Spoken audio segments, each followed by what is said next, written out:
and welcome into the Ultimate Florida Sports Show. Chris is getting some much-needed R&R, so we got the pride of Texas, Ashley Gonzales, stepping up to the plate today. And another day, Ashley, we'll be able to talk some Spurs. But today, we're just happy that you're pinch hitting.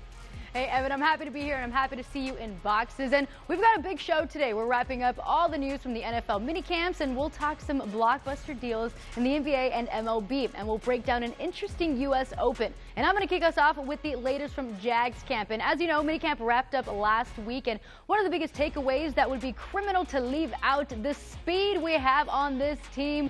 Let me break it down. We've got Brian Thomas Jr. Obviously, the man can outrun most one-on-ones. And let's talk about Dyami Brown, the free agent we picked up from the Commanders. And we really didn't see this man take off until the end of last season when Washington let this man cook. Then finally, the elephant in the room, our Heisman-winning rookie Travis Hunter. And while it's unclear which line of scrimmage we'll see him on, he is fast. Brian Thomas Jr., Dyami Brown, and Travis Hunter. My money is on this trio all day, every day. And I caught up with Dyami at minicamp, who admits even he was caught off guard by the speed of this team. I didn't even know Brian was that fast. I didn't know. Just looking at him, you're like, man, you're not fast. But, hey, he definitely got some wheels on him. Speed kills, and route running is too. It's very, complimentary. Nobody's just running one route. We all do the exact same thing, and it's kind of hard to guard three people that can necessarily do the same thing and then be explosive at the same time. So hopefully during training camp, Evan, I can have these three line up on the white line and let me record and see who really is the fastest. So these three receivers could ball this season if all the stars align and the candles are lit. That's a Latin thing. Evan, you know that. I promise. You live in San Antonio. I get it. I know a little bit about it. I know a little bit about it. But, yeah, I think Dyami Brown's a little bit underrated. I'm excited to see what he's about. Ashley, that lineup will certainly keep opposing cornerbacks on their toes. And they may need a little additional help in the secondary. But what's key to keeping this offense going? And, well, part of good things happening for the Jaguars, Evan, is keeping QB1 Trevor Lawrence healthy. T-Law is coming off a shoulder surgery, if you remember. And, I mean, last season, he was in and out of the game for a concussion, a strain here and there. And in order to win, we need the stars to align just right and the candles. And for that to happen, one, we need a healthy Trevor Lawrence. And can't forget the candles. And please, Lord Travis Hunter, this is his first season in the pros, y'all. We cannot forget this. And he's already training on both sides of the ball. And so all we need is a healthy offensive 11-piece. That's all we need. And so this will be my third season covering the Jags, Evan. And I need a good Jag season to cleanse the soul, please. As long as we got the candles, hopefully the soul will be nice and purty. As for the Buccaneers, this is a team many national pundits are sleeping on, in my opinion. It wasn't too long ago when the team was hoisting a Lombardi trophy in Tampa. Now they want to go back to their roots and book a trip to the West Coast. Here is my report from earlier in the week about where the team stands entering training camp next month. With mandatory minicamp over, the team has all dispersed and will return right here in about 6 weeks for the beginning of training camp. A lot of these players have spoken about the ability to make it to a Super Bowl. They believe they have the pieces in that locker room to get it done, and that is the focus right now for this 2025 team. Make sure that you can not only win the division, make the playoffs, but finally make it back to the Super Bowl. I think there's more chemistry coming in because the guys have been together for a year, and it's been a lot of the same guys, and they welcome the new guys as well. So going forward, we'll continue to develop the chemistry, and the confidence will come. Just like the last time Tampa Bay won a Super Bowl, General Manager Jason Licht has built this organization through the draft. And we wouldn't have you guys here without the scouts. Last season, 44 of 53 Bucs on the opening day roster were homegrown players. Entering 2025, that number will not fluctuate much. And when you have guys that's groomed the system that you kind of get from ground one, you probably spend a little more time with them because they have been here and the other guys know how to play. We train them and we trust them, and we have a good communication system. Some homegrown players are older than others, and they've been to the big game before. Guys like Levante David are one of 8 players still on this roster from the Super Bowl 55 winning team. These are guys who understand how incredible a Tampa Bay boat parade can be and are motivated to have another one. Of course, we want to win another Super Bowl, and to win 2 of them would be amazing, be historic. When the Buccaneers won their first Super Bowl, they had to go to the West Coast and win in San Diego. Maybe they can replicate that formula, head to Santa Clara this time, and win Super Bowl number 3. From One Buck Place, Evan Closky, 10 Tampa Bay Sports. Great stuff on the Bucs, Evan. Definitely a team we'll be watching next season, though. Let's head down south to the Dolphins. What are the important takeaways from the Fins? Look, the number one issue is the secondary. I have no idea what that unit is going to look like. Is Storm Duck the top cornerback option with Jalen Ramsey eventually getting traded?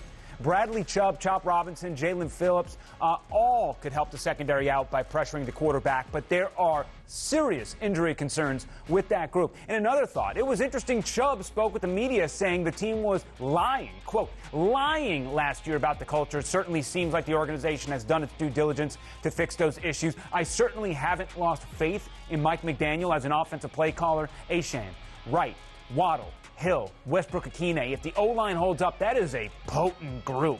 The stars really have to align, though. Candles, don't forget the candles, for the Fins to really get back to the playoffs, though. I'm certainly worried about them.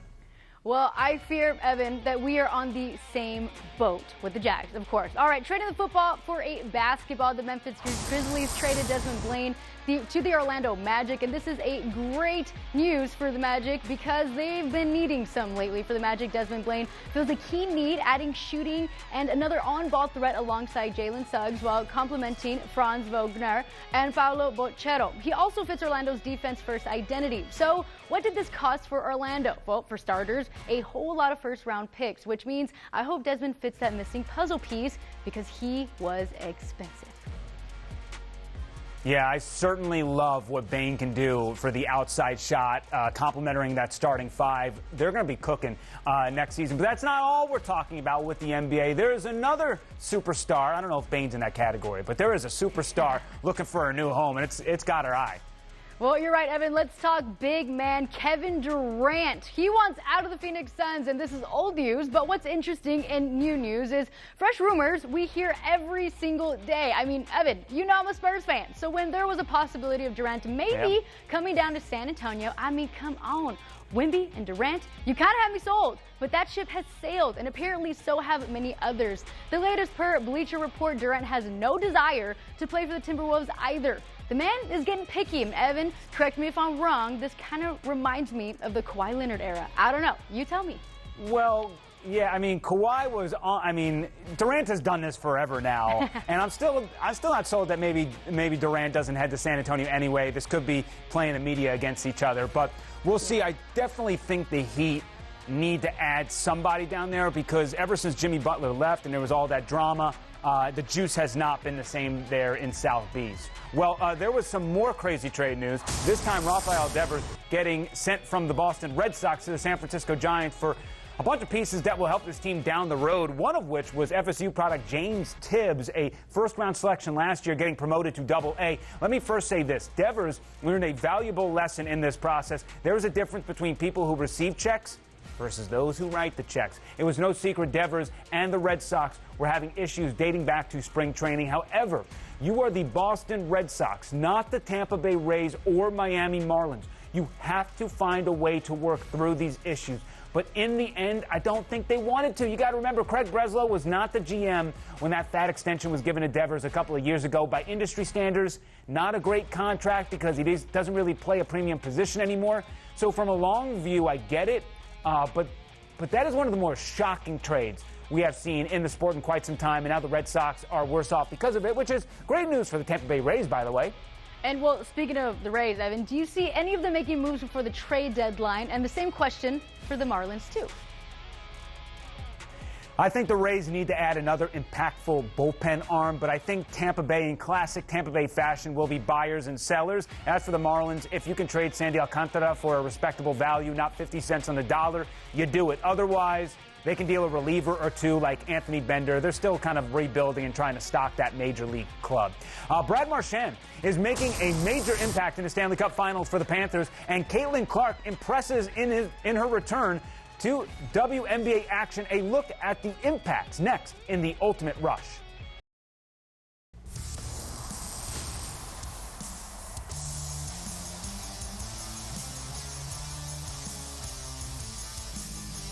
Welcome back. Time now for one of our favorite parts of the show. It's the Ultimate Rush. This is a time where we weigh in on the hot topics across Florida and the sports world. Evan, what you got? The catch. We only got 1 minute to make our point, and we got a loud buzzer. So let's get right to the point. Let's start with the Florida Panthers, and I love this story Brad Marchand has going on. We all thought the Devers trade was bad. What about Boston parting with one of the greatest players in franchise history for a pick? And by the way, the discount Marchand would have given the Bruins is looking like a deal right now. He has completely recouped his value and then some. Brad Marchand's addition to the Panthers reminds me of Kevin Durant going to the Thunder way back when. It's different in the fact that Brad wanted to stay in Boston and KD wanted to chase a championship. But when Durant was in those NBA Finals with the Warriors, he was a clear difference maker on a team that was already of championship caliber. I'm not here to say Marchand is the sole difference maker for the Panthers, making it back to the Stanley Cup Final, but I think he really helped that bottom six, and his line has tormented teams throughout the playoffs. There is likely no way for the Panthers to bring Marchand back, but at 37 years old, the Rat will get one more chunk of the cheese thanks to these big Rats, the Panthers, being smart enough to still believe in him. All right. Look, you even had a second to spare, Evan. I love that. So, my turn. Let's start the clock. Caitlin Clark is finally back on the court after missing 5 games with an injury. In those 5 games, the Fever went 2-3, but the moment Clark was back on the floor, you felt it. And honestly, if you are on social media and do not live under a rock, you likely saw something with Caitlin Clark's face on it. And here's why. Caitlin Clark's return on Saturday after her injury absent was ESPN's 3rd most watched WNBA game ever on ABC. So let's paint a more colorful picture. The Fever's win against the defending WNBA champions drew an average of 2.2 million viewers from a peak of 2.8 million. This was all according to Nielsen numbers in that game. She had 32 points with 7 3-pointers, 8 rebounds, and 9 assists in 102-88 victory against the previously unbeaten New York Liberty in Indianapolis. So for the sake of growing the sport even more so, let's hope she stays healthy. And Evan, I know there are games where she's off and not hitting any of the threes or not hitting all the threes in the world, but when she's on, it's magical, and the numbers show that. She is must-watch TV, that is for sure. Now let's talk a little U.S. Open and Oakmont, which ate every golfer's lunch this past week. J.J. Spawn was the only player to finish the tournament under par, and he needed to hit a 64-foot walk-off putt to make it happen. His 1 under par was the highest score posted from a winner since Brooks Koepka at Shinnecock in 2018, and that's up next year. Many golf fans out there debating whether the course was too hard or not. And while I think Sam Burns got fleeced by rules officials, while I think too many good drives were punished on the course, I do prefer a tougher course with lots of variability versus whatever we saw in L.A. a couple of years ago when Wyndham Clark won with a 10 under par. The U.S. Open should have some teeth to it. And even though the names weren't the most exciting down the stretch, it was absolutely theater until the very end because we had no idea what this course could do in the final moments. So those are the best kind of majors, in my opinion. Give me golfers angry and slamming clubs versus a million eagles and birdies any day of the week. It does make for good TV. I mean, we can all agree on that. And, well, obviously, speaking of golf, Rory McIlroy, the king of inconsistency. And honestly, I truly hate to say that, but it's the truth. Not that long ago at the Players, he was the king of the world. And after winning the Players Championship, he won that on St. Patrick's Day. That's absolutely legendary. Then he went on and won the Masters. And I'll admit, after that win, I was like, Rory's back, baby. But I guess saying that is similar to saying, hey, this baseball game is going by fast. And then you have the longest baseball game ever. Well, because since then, we've seen the opposite from Rory. And again, it pains me to say that because at the Players, every other question he got was, when is it time for retirement? And I hated that for Rory. Y'all, the man is 36 years old. So it's not fair to say that, but what is fair is to say that he is in a funk. And if you'll remember, he pulled out of the RBH Heritage and he barely made the cut at the U.S. Open. Granted, he redeemed himself, but still, Evan, let's hope we can see more of that St. Patrick's Day riz from Rory. In fact, the British Open will be in his home country of Northern Ireland, and maybe then we'll see him out of the funk. I don't know. We'll see. Hopefully. He's got to find his new Mount Everest. That's what he said. Now to the heart of the game. These are the stories that go beyond the X's and O's and reminds us of the one reason why we love sports. And, well, this is one of my favorite stories of the month, Evan. A few years ago, the Thompson sisters went through and survived a natural catastrophe that hit their home country in the Bahamas in 2019. And because of Hurricane Dorian, it didn't leave much behind for the Thompson sisters. And Cassie, the older sister, decided to move to Florida to help her track career stay alive. But that meant for the first time, the Thompson sisters would be apart. And it wasn't until 2023 they were reunited. And since we're in the same jersey, they're stronger on the track than ever before. It was always just Cassie and Cassandra, Cassie and Cassandra. And after a while, you just hear Cassandra, Cassandra, Cassandra, Cassie, Cassie, Cassie. It was kind of tough, I can't lie. Like, there's days I would be like, I want to go home, I want to go to my sister, I want to go to my other siblings. But I realized being here, it was a blessing. The Thompson sisters, Cassandra handing off to Cassie, Cassie handing off to Cassandra. Cassie and Cassandra had a tremendous year being a Dolphin. Like, honesty is being the best feeling ever. And, well, I did speak to JU, and, well, they said these sisters could be the fastest on record that the Dolphins have seen. So hopefully I wouldn't really call them underdogs because they're super fast and they've always been super fast. But let's hope that they can have their name printed on the ground of that school for years to come, forever, for legends, what legends do. Yeah, and it's great to see them doing it together as well. Can Josh Allen repeat as NFL MVP, or could another quarterback give him some competition? We take a look at the numbers next in the Ultimate Stakes.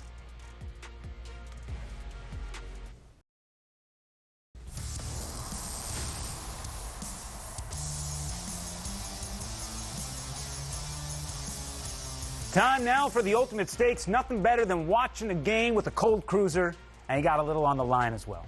And we're going to see what odd makers are saying and then give our thoughts. But remember, this is only for entertainment purposes only. And this week, I'm getting us started with early predictions on the NFL MVP. And is it way too early? Yes. Do we care? No. Because it's football, and that's all we're going to talk about for the next few months, hopefully. So here's who I got. Buffalo Bills, QB1 and newlywed Josh Allen. And I'll tell you why. And it's not only because of how lovely his wedding looked, it was because he was the league's MVP last season, and that alone is a reason. And Josh Allen is constantly contending the best in the league.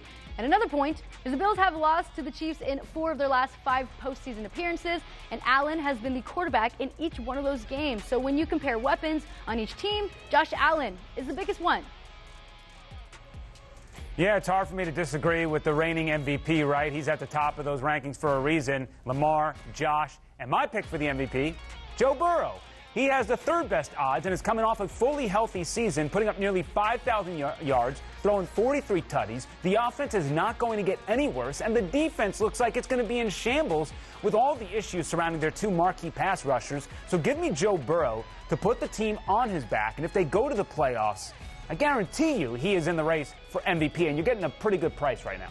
And, well, just one more thing that you missed, the hair. That one's for the girls. The hair of Joe Burrow, check. All right, let's talk about baseball and how nearing the midway point. Near the midway point of the season, who are some teams you are likely to, who you think are going to make the playoffs? Yeah, I mean, this is where I'm looking for value, right? First, the Minnesota Twins at plus 130. Besides Detroit, they play in a weak division. They have a fairly favorable schedule from here on out, and I love their bullpen. Then there's the Seattle Mariners, plus 120. I wouldn't take both of these teams, by the way. Pick one, but GM Jerry Dipoto is on the hot seat.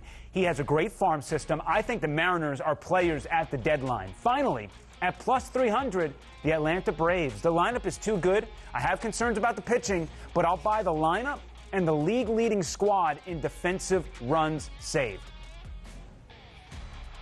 Coming up, Wander Franco's trial in the Dominican Republic is in the 3rd week. Up next, Evan looks at how some of the bad decisions derailed what could have been a Hall of Fame career.